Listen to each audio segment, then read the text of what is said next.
Hey guys, welcome back to the channel. So behind me I have a Chevy Tahoe that has blown out heater hose connections that connected to the heater core. So we're gonna go ahead and replace those in this video and show you guys how it's done and all the little connections that we need to make on this. So before we go ahead and start, guys, if you guys haven't subscribed, go ahead and hit the subscribe button down below. Definitely helps the channel grow and I really appreciate it. So with that said, let's go ahead and begin.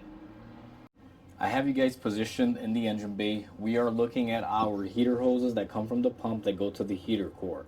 Now when this truck came in, this is exactly how it looked like, and this hose was just hanging down here. All the coolant was dripping out of it. What happened here is someone modified this hose and made it fit on here, but unfortunately you can see this plastic has no ridge on there to be able to hold that hose on there, so it just wound up popping off. They're supposed to look like this one up here, guys. This is their original style. You can see it's a plastic crimp with a quick connector that attaches to the other plastic end that goes to the heater core and also passes to the rear AC lines, or heater lines I should say, for the rear heat. This is just one big nightmare. I really don't like these because they always break.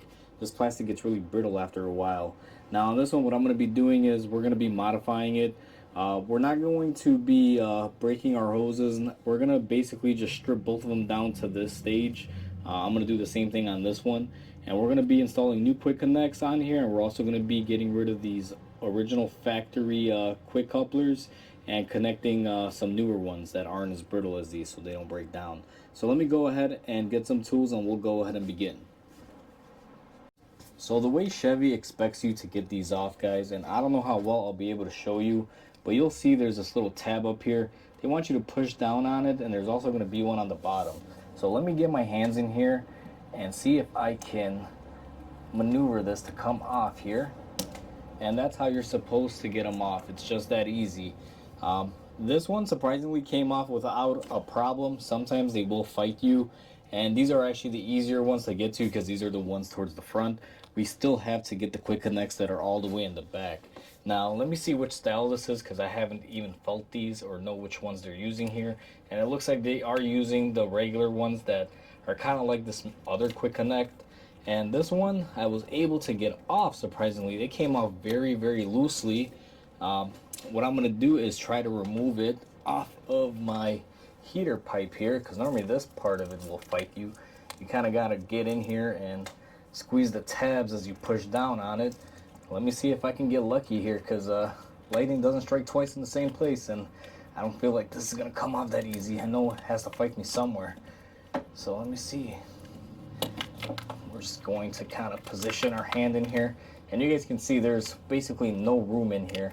I'm gonna have to show you how this connection works after I get them off. And sure enough, it is fighting me. It's not going to be coming off. Now I do have new connectors, and what I like to do in this scenario is I have to save that little clip insert, but I can break the plastic on this side. So what I'm gonna do is just break this little thin plastic here and try not to damage the little connector clip that's behind it. I usually just take my little pocket screwdriver, try to get it in here and just do that. It'll be enough to break it, so that way it's free of the clip. And what I like to do is flip it around, and I don't know how well you guys are going to be able to pick this up, but if I could find a little entry port in here, and I just break the tab off just like I did on the other side, and then we are able to get our quick connector off. Now this is our prize. I'm gonna go ahead and do this to the other side as well, guys. I'm gonna do it off camera because these things will put you into a fight. If they can quickly disconnect, like the one that can disconnect from the heater core, all I did was pinch both of these sides in, and it was able to release and come off. If that doesn't happen, what you're gonna have to do is come in here and just break these little plastic sides right here, these little thin pieces. And be careful, save this little clear clip here. Sometimes you have to reuse those. So I'm gonna go ahead and remove my other one, and I'll be right back with you guys. Off camera, I got this connector off. It was the first one there, as you guys can see. And this went pretty much the same way as the first one that I caught on camera. It decoupled from the heater core very easily, but this little line for the rear heater fought me. So I just broke the tabs on the sides like I always do, like I just showed you guys. And I was able to just get it off. and I was able to save these little plastic couplers or connectors, whatever you want to call them, little inserts on the actual lines. These you may need to reuse with the new parts that we have coming. Sometimes they don't come with them. However, the ones for the back you may or may not need. However, I did save them. As you guys can see here, they are intact. If I need to reuse them, I'm able to pop them out of here and reuse them. But these tend to come with the new piping or plastic crossover, whatever you choose to call this. Now that all of that is out of the way, we have to basically modify our hose that we took off. Now, this one has this quick connector, and this one you guys can see has been modified. That one down here used to look like this one at one point in time. What I'm going to do is go ahead and just cut this collar off right here, and once I remove that, it should take the pressure off the connector and I should be able to slide this off. So I'm back on the camera, guys. I figured I would show you this process. I just kind of had to do this off camera, so I went ahead and I cut some slots in here. I don't know how well the camera is going to pick them up, just to relieve the tension. And what I'm going to be doing now is using my little screwdriver here just to alleviate this ring and open it up. Once I remove this is kind of like a hose clamp. It's just made out of plastic. It just holds everything together. So let me see if I can get a very good angle on it here. I made sure not to cut through all the way. I tried to save as much of it as I could. So let me just pry this bad boy up here because I left a little bit on here. I was very, very cautious not to go too crazy with it. So let me see here. Just like that. You want to remove it, and all it is like a plastic clamp that's been basically heated on there. Now that we have that portion off, you should be able to just get this off here. Sometimes it will be frozen, so you will have to spin this free from here, but you go ahead and remove it, and that's how you get this off. And now we have a perfectly good hose that we can still reuse with our new ones. I'm back, guys. I just wanted to show you, once you twist this enough in there and you basically pull it out, you'll see that it's barbed and you have a hose here ready to go. Now I already went ahead and I've marked my hoses. I know this one goes on the second one, and then the other one down here goes on the first one. I'm gonna go ahead and get my new connections ready, and I'll show you guys how we set this back up together. So I have our new connectors, guys. Here they are, and they actually do come with the clips here and up there. What I'm gonna do is go ahead and take off the clips that I left on here. At this point, it doesn't really matter how you get them off, but all you gotta do really is just lift up on this little, it's kind of like a nail, lift up on it, kind of looks like a fingernail in a way. It's the best way to describe it. And once you lift up on that, you should be able to pry up on them enough to just bend them out of the way, and they should lift off just like that. They're pretty simple. These don't take a whole lot, surprisingly. Sometimes they can be really brittle and break. Sometimes they still have a little bit of flex in them, and if they don't really come off easily, you always have the option to break them off as well. I just bend these tabs far enough so that way they can just kind of clear the little lip on there.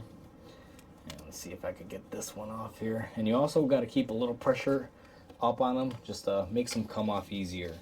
Now that we have those two off, we're gonna go ahead and reinstall our new ones. But before we go ahead and do that, you're gonna want to clean them up a little bit. You guys can see the aluminum on there is looking a little bit like it's corroded. I'm gonna take a little rag and just clean them up here. Now, one tip that I can offer you guys, and just make sure you do this, otherwise they will fight you. If you look inside here, you will notice I put some grease in there. Now, this is not regular grease, this is silicone paste. It's going to help make this installation a lot easier. And what I'm going to do is go ahead and insert the end that goes into the heater line for the rear first, and make sure that snaps into place. Once you hear it click, you know it's good and it's in place. Then we're going to go ahead and snap it into place on our other one. After you do that one, you're going to repeat the same exact process. I've already done silicone on this, and I apologize for my voice there, guys. I'm on a step ladder. I almost fell off for a second there. And we're going to go ahead and snap this one in as well. And make sure you hear the click, and give them the pull test, guys. Make sure that they don't just come sliding off of there, because it will come off with force. Now I'm going to go get the new connectors that we have for our heater lines. I'll show you those, and we're going to reinstall those. Alright guys, so I got our new connector that's supposed to go on our hose end right here, and I have the new clamp for it as well. This is going to be a regular radiator hose clamp. Inside here I already went ahead and I put some silicone lube because you definitely need to have something in there. You don't want to push this in dry. And the way I like to do this is figure out which way I'm going to position this. So this seems to work right about here. Very happy with that. And then I'm going to take my line and I'm going to make sure it fits over on here. Now what I like to do before I put this in is I'm going to go ahead and tighten it down using my 1/4 inch gun, and then I'm going to snug it up by using my hand ratchet. So now that it's nice and snug, I'm sure you guys have watched a video of me explaining how not to over torque plastic, and we're going to do this by hand. Doesn't take a whole lot. Just want to make sure that these have a very good grip. And once you feel it getting really hard and like it's gonna crack something, almost kind of like you just feel it, it stops. If you feel something like it's gonna crack, I apologize for using that term. It means you've gone too far. Just basically when it starts getting tight and it's almost there. And what I'm gonna do is go ahead and push it all the way in, and just like the rest of them guys, you want to pull on it, make sure that it is nice and tight. I'm also going to be doing this for my other hose that I have laid down here, and I already went ahead and I put a new connector on this one here, or a new clamp I should say, and then I'm going to just feed this in here. And I do apologize guys, it's very hard to work around these conditions here. The camera is very up and close to where I'm working, and my hands are blocking it.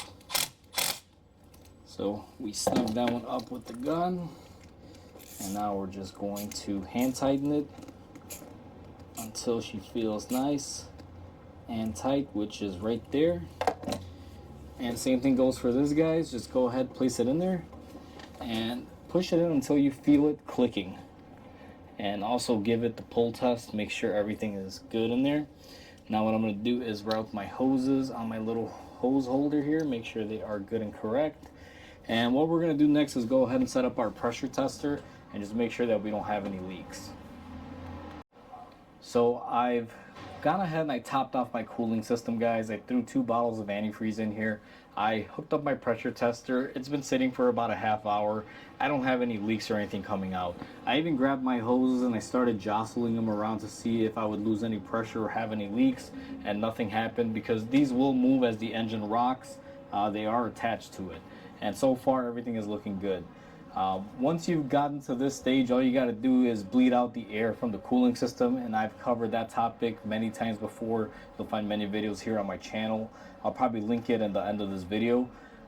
And after you bleed out the coolant, you should be good to go. Everything should be all set.